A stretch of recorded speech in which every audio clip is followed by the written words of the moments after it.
Your heating bill just doubled. The grid is unstable, and if the power goes out tonight, would you survive the cold? 800 years ago, people with no electricity, no insulation, and no modern tools faced winters far worse than ours. By all logic, they should have frozen to death. But they didn't. They turned snow into shelter, they slept on hot stoves, they wore cloaks sealed with wax, and they engineered heat systems so advanced, some still outperform what we use today. You've never been taught these. Some were buried in war. One may have been deliberately destroyed, but if you stick around, you'll learn all 10 forgotten medieval heating techniques you were never meant to know, and the last one might have been powerful enough to change the course of history. 1. The Haybox Stove. Fireless cooking, endless warmth. In a one-room cottage deep in 14th century Wales, a mother cooks a rabbit stew, then buries the pot in hay, not to hide it, to cook it.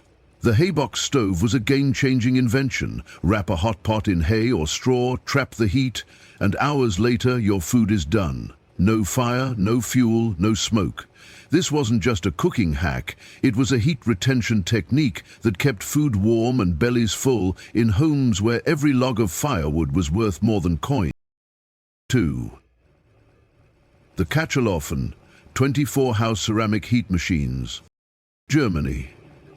1300s. Inside a wealthy home stands a beautiful tiled structure, the Kachelofen. One fire in the morning. That's it. The thick ceramic body stores the heat and radiates it all day and all night. What's brilliant, the firebox is separate from the room it heats, so you get warmth without the smoke. Today's energy-efficient ceramic heaters? Yeah. 3. The sleeping stove. When kids slept on stone. Eastern Europe. Winters so brutal, frost forms on eyelashes. But inside homes, families didn't sleep near the stove, they slept on it. Massive clay platforms heated by a single fire became beds and the safest place for children during the coldest nights. It wasn't luxury, it was logic, and it kept generations alive. 4. Animal-heated homes. Bio-warmth from below. In the Alps, the homes of farmers had an unusual design. Cows on the ground floor, humans above. The result, a natural furnace. The body heat of livestock rose through the floorboards, creating a steady warmth that cost nothing. People didn't just live with animals, they relied on them for survival. When the cows died during a blizzard, so did the children. 5. Turf houses, snow as a weapon against winter. Iceland. Settlers faced wind that could kill in minutes. So they did something radical. They built homes out of earth. Turf houses, half buried with thick grass-covered walls. The twist, when snowstorms hit, the snow helped. It buried the house, trapping warmth like a thermal blanket. Modern architects studying energy conservation are now stunned by their design. These homes weren't primitive, they were perfect. 6. Hollow-walled heat channels. The hidden radiators. France. In the homes of abbots and monks, walls weren't just stone, they were alive with heat.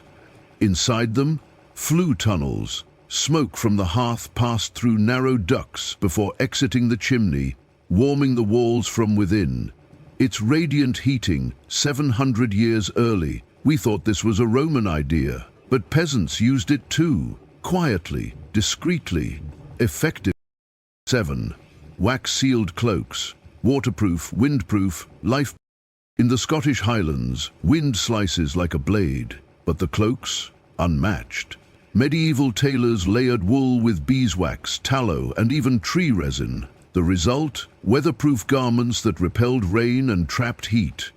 They didn't have Gore-Tex, they had goat wax. Some of these cloaks were passed down for generations, because they didn't just warm bodies, they saved lives. 8.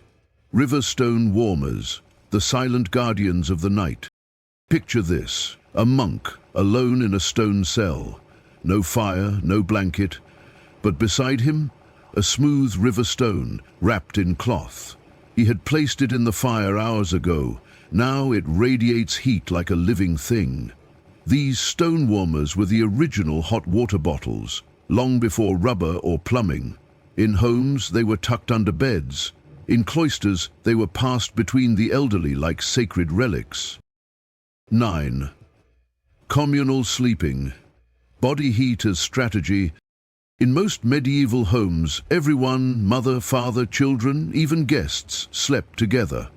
Not out of poverty, out of wisdom. Shared body heat could raise a room's temperature by several degrees. That difference between frostbite and breath. There was no shame in sleeping shoulder to shoulder. There was only survival. Sometimes the warmest place wasn't by the fire, it was in each other's arms. 10.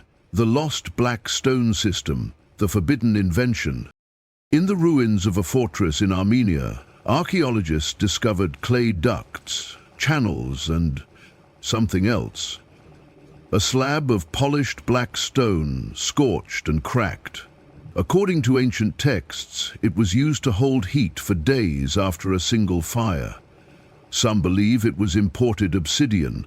Others think it was something more advanced, maybe even volcanic glass treated with salt and oil. The system was destroyed during a siege in 1521. No duplicates, no notes, no reconstruction, just a whisper. The stone that made winter kneel. We've built skyscrapers, satellites, and cities of light, but somewhere along the way we forgot how to stay warm without them. These people didn't have thermostats. They had instinct. They had each other. They had earth, fire, water, and stone, and they turned those into warmth. They didn't just survive, they adapted. They created heat from nothing. And maybe, just maybe, the future of warmth won't come from a wire. It'll come from what we remember. So the next time you reach for the thermostat, think about the ones who had no heat, no power, and yet they made it through, not just with fire, but with wisdom, grit, and each other.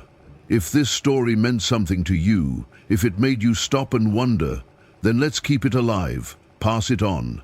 And if you haven't yet, hit subscribe, because there are more stories like this, hidden, powerful, and still shaping the world we live in. And the more we uncover them, the better prepared we'll be for the future.